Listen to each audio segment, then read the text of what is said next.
민주당 총선 상황실장 맡고 있는 김민석 의원님 모셨습니다. 어서 오십시오. 네, 안녕하세요. 선거 하시느라고 너무 바쁘셔가지고 식사도 늘 거르시죠. 거의 아침도 못 드시고 네, 출근 인사하시고. 지역구 선거를 해야 되잖아요. 그러니까요. 지역도 뭐 쉬운 것도 아닌데. 네. 지금 아침 인사하다 왔더니 사실은 못 먹어서 조금 전에 초콜릿을 주셔서 요만한 하나 먹었는데 이게 끼지 않았나 걱정이 돼요. 괜찮습니다. 네. 예, 제가 거울입니다. 예, 괜찮습니다. 네. 지금 사실 선거 상황을 보면 어제 뭐 조국 혁신당의 대표로 선출된 조국 대표도 뭐 비슷한 얘기를 했는데요. 실은 선거가 굉장히 한 달 전만 하더라도 민주당에게 굉장히 유리한 상황이었는데 한 달 사이에 공천 파동을 겪으면서 굉장히 어려워졌다. 이런 평가가 언론에서는 그렇습니다. 당 내부에서는 좀 지금 선거 상황을 어떻게 보고 있습니까? 뭐 언론에서 보시는 대로 네. 저희들도 쉽지 않은 상황으로 보고 있습니다. 그러니까, 예. 제가 예를 들어 아침에 이제 뭐 수치보다 중요한 게 어떤 느낌인데요. 네. 아침 출근 인사를 할 때 좀 잘해달라라고 하는 분들 손을 꼭 잡으면서 그런 분들이 있어요. 네. 근데 그런 눈빛이나 표정을 보면은 이렇게 전달되는 게 있거든요. 그러니까 그걸 보면서 전 이렇게 수치와 연관해서 해석한다면은 네. 그 윤석열 정권 심판을 바라는 민심의 어떤 구조, 네. 이거는 그대로 있는데 그렇죠. 공천 파동이 어쨌든 진통이 있고 소리도 나고 이게 뭐지 하는 어떤 해석의 시간도 필요하고 또 미디어 환경이 워낙 불리해서 네. 마구 민주당 공천만 큰 사단이 난 것처럼 되는 이런 환경이 되니까 네. 한번 출렁했던 것이 사실이고요. 그러면서 지지율이 특히나 이제 수도권 등에서 빠진 상태에 있는 게 사실입니다. 네. 그러니까 쉽지 않은 훨씬 긴장해야 되는 상황에서 선거를 치러야 하고요. 네. 동시에 그것이 아까 말씀드린 대로 구조가 그대로 있기 때문에 네. 이 부분을 한편 설명하고 한편 시간이 지나면서 이런 어떤 진통이라든가 연기가 거치고 네. 또 한편으로는 원래 선거의 본질이 드러나고 하면은 네. 또한 회복될 가능성이 있는 것 또한 사실이고요. 예. 그걸 어떻게 하느냐가 이제 숙제죠. 예, 그러니까 지금부터 사실은 선거 한 달 앞두고 캠페인을 어떻게 하느냐에 따라서 네. 다시 어려워진 선거를 또 좀 해볼 만한 쉬운 선거로 만들 수 있는 사실 그 총책임자의 상황실장에 앉아 계신 거라고 네. 볼 수 네. 있을 것 같은데요. 지금 판세는 전국 판세는 좀 어떻게 보십니까? 대체로 민주당이 호남, 수도권, 충청 뭐 여기는 조금 워낙 좀 좋은 밭이라고 볼 수 있고 영남에서 TK하고 PK가 좀 어떤지 그리고 뭐 강원, 제주 이렇게 볼 수 있을 것 같은데 전국적으로 좀 판세를 좀 어떻게 보고 계십니까? 전체적으로 보면은 비교적 이제 강세 지역으로 이제는 안정이 된 곳이 호남하고 제주라고 볼 수 있고요. 호남, 제주. 예. 예. 그러니까 그 사이에 전체적으로. 네. 수도권 중에서도 이제 아무래도 서울보다는 경기가 조금 더 네. 낫고 예. 또 낫었고 예. 근데 지금 영남은 약간 쉽지 않은 것이 사실이고요. 네. 뭐 원래도 쉽지 않았는데도 더 쉽지 않고 그러니까 그 TK 정부 얘기하시는 여당에서 TK도 그렇고 정부 여당에서 예. 원래 수도권이 어려우니까 그냥 영남을 완전히 싹쓸이하자 이런 식으로 예. 대통령부터 시작해서 그냥 행보도 하고 예. 막 쏟아붓기도 하고 공약도 그렇지 않습니까? 예. 이런 등등이 있어서 상당히 팍팍하고요. 최근에 지지율 추이가 반영돼서 수도권과 충청도 네. 굉장히 이제 긴장을 해야 되는 그런 상태이다. 수도권과 충청이 굉장히 긴장해야 되는 상태이다. 네. 잘못하면 다 넘어갈 수도 있다 이런 건가요? 저는 궁극적으로 최종적으로 뭐 다 넘어갈 수 있다 이렇게 보지는 않습니다. 네. 최근에 분위기가 조금 출렁하니까 이때다 하고서 완전 엉터리들이 또 막 나섰는데 네. 그러니까 막 쪽집게라고 하는 분들이 뭐 네. 하면서 뭐 백석도 안 될 거다 이런 얘기하는 분 계시더라고요. 그거를 보수 미디어에서 막 무슨 대단한 그분이 영험한 분처럼 네. 뭐 제가 이름은 얘기 안 하겠는데 업문어라고 뭐 하여간 그렇게 하던데 그분 최근에 그 영역을 보니까 예. 강서 보궐선거 때 네. 김태우 공천 굉장히 잘한 거고 그래서 크게 이길 거라고 네. 가장 최근 그 실적이 그렇더라고요. 아. 예측 실적이 김태우 후보가 굉장히 승리를 세게 할 그 거다. 굉장히 잘한 공천이고 크게 이길 거다. 그래서 제가 그 굉장히 저분이 저렇게 얘기하면 아마 반대 결과가 나오는구나. 제가 이렇게 생각을 했으니까 지난 총선에 뭐 180석을 맞췄다 뭐 이렇게 언론은 쓰고 있죠. 예. 이렇게 우리가 여러 번 얘기하다 보면 맞을 때도 있잖아요. 예. 근데 이제 지금 지난번 강서 같은 경우를 그렇게 예측했다 하는 것은 사실은 예측의 객관성이 아니라 마음이 많이 실려 있는 마음과 방향이 실려 있는 그런 거여서 네. 그다지 뭐 잘 맞출 거다라고 예. 보이지는 않는 거죠. 어쨌든 그런 것과 상관없이 저희는 뭐 늘 저는 선거를 보수적으로 보고 긴장해서 보는 편인데요. 네. 굉장히 저는 좀 늘 선거를 짜게 보는 사람입니다. 네, 네. 예, 그런데 제가 민주당이 아주 괜찮을 거다라고 이렇게 많이 얘기할 때도 예. 저는 한석 이상 이기자라는 자세로 하자고 늘 입에 달고 다녔고요. 네. 지금 민주당이 아주 어려워져서 흔들린다 할 적에도 저는 민심의 구조를 보면 결코 그렇게는 안 될 거다라고 또 이야기합니다. 네. 그러니까 즉 애초 원래 선거란 거는 빡빡하는 것이고 네.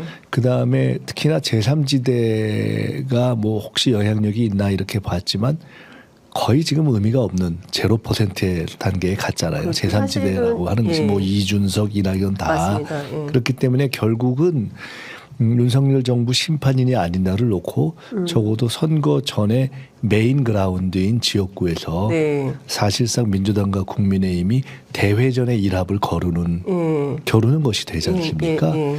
그런 경우가 일방에 유리하게 가지는 잘 않습니다. 뭐 수도권 같은 경우는 더 그렇고요. 네. 그래서 그런 점에서 팍팍할 거라고 보고 그래서 우리가 막 완전히 막 180, 200으로 갈 거다라고 얘기하는 것도 네. 또 조금 어려워졌다고 해서 막 확 질 거다, 100석 네. 이하가 될 거다.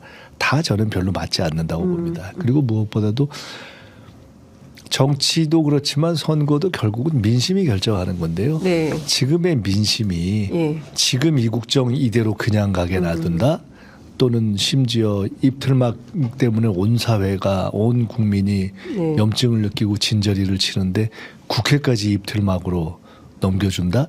저는 그런 결과는 안 나올 거라고 보는 확신이 있습니다. 근데 이제 거기서 어느 정도까지 우리의 능동적 노력에 의해서 회복하느냐 예.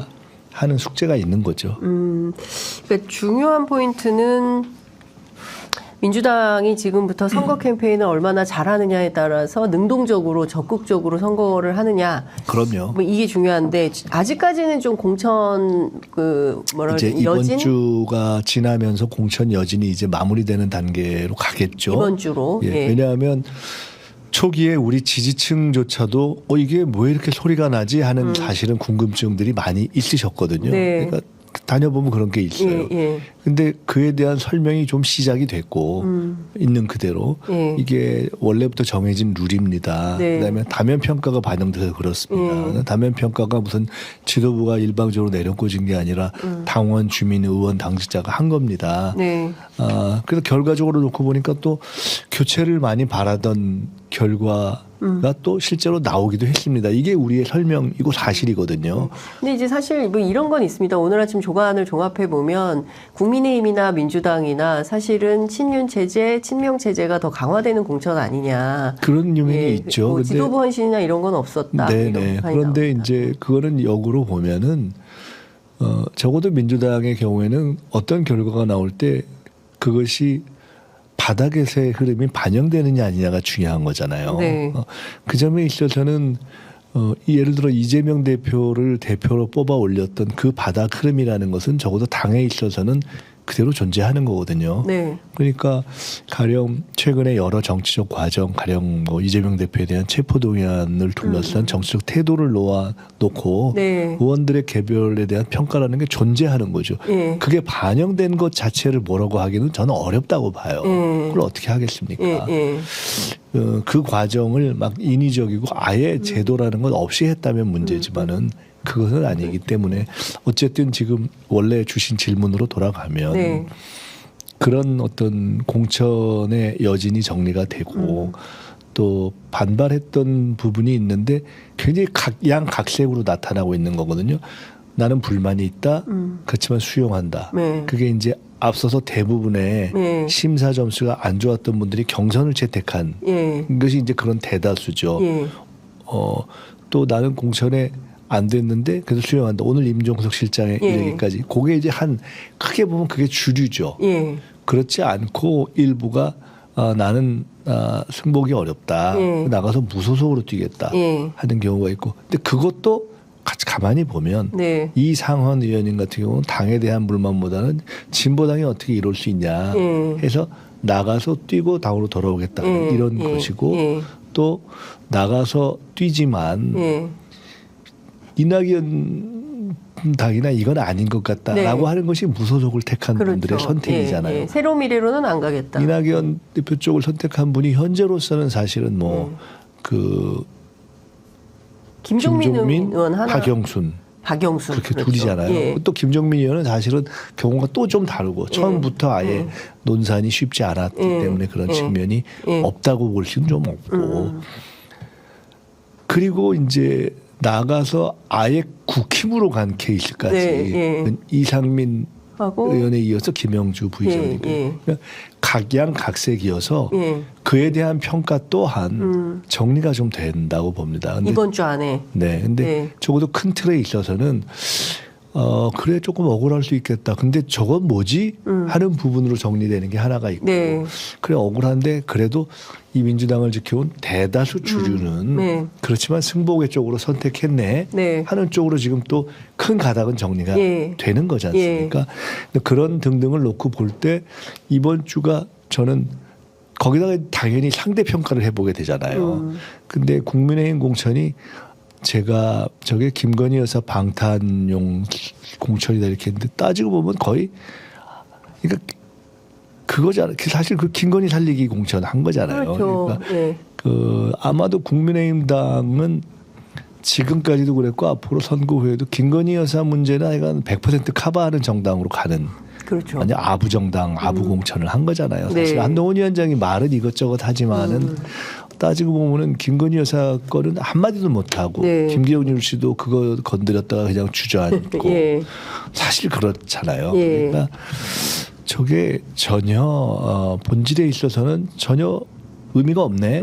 즉 문제가 있었던 것이 일정하게 설명이 되고 네. 그다음에 거기서 불이익을 받은 분 중에 상당 부분들이 그래도 승복이 주류가 되고 그리고 비교의 대상인 국민의힘이 알고 보니까 더 엉터리고 거기다가 제3지대라는 것은 사실 선택지에서 거의 의미가 없고 이것이 정리가 되는 네. 결국 다시 원래 그래 이 선거가 그럼 뭐지? 결국은 윤석열 국정을 이렇게 무능한 국정을 김건희 여사가 막 저렇게 사고 치는데 그냥 놔두는 국정을 그대로 갈 거냐 아니냐 국회까지 넘겨줄 거냐 아니냐 딱 그것 하나 원 퀘스천이잖아요. 예. 이것이 다시 회복되는 것이 내주 이제 본선거 기간 한 달이 남는부터 시작이라고 봅니다. 네. 제가 이 두 가지 질문 일단 드리고 싶습니다. 일단은 이제 경기도지사인 김동연 지사가 나 혼자 싸우냐. 그러니까 그 윤석열 대통령하고 한동훈 위원장이 뭐 60번 정도 경기도로 오는 동안 야당인 민주당 지도부는 거의 오지 않았다. 이거 좀 문제 있는 거 아니냐. 그래서 오늘 뭐 양산에 가서 문재인 대통령을 만난다는 거고, 뭐 거기에 뭐 특별한 정치적 해석은 없다고 하지만, 그래도 뭔가 좀, 지금 이 시기에 김동연 지사가 이거를 공개적으로 풀하고 움직이는 이유는 뭘까에 대한 궁금증이 있습니다. 제가 그 기사를 자세히 이렇게 접해서 읽어보지 아직 않았기 때문에 네. 잘 모르겠는데요. 일단 그냥 추정컨대 네. 이 국면에서 뭐 다른 정치적 의도가 많이 담겼다기보다는 네.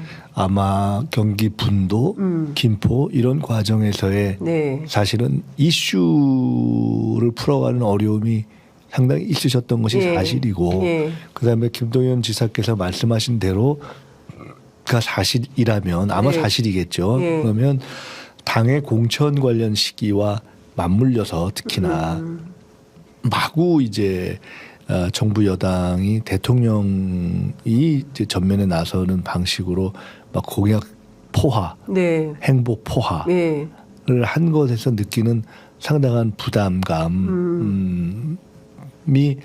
을 토로하신 것이 아닐까 싶고요. 네. 그 또한 저희가 말씀을 듣고 보니 충분히 반영해서 저희가 선거 과정 남아있는 한 달 동안에 그 경기도에 상응하는 네. 그런 저희가 이 노력을 하는 것으로 해야 되겠다는 생각이 드네요.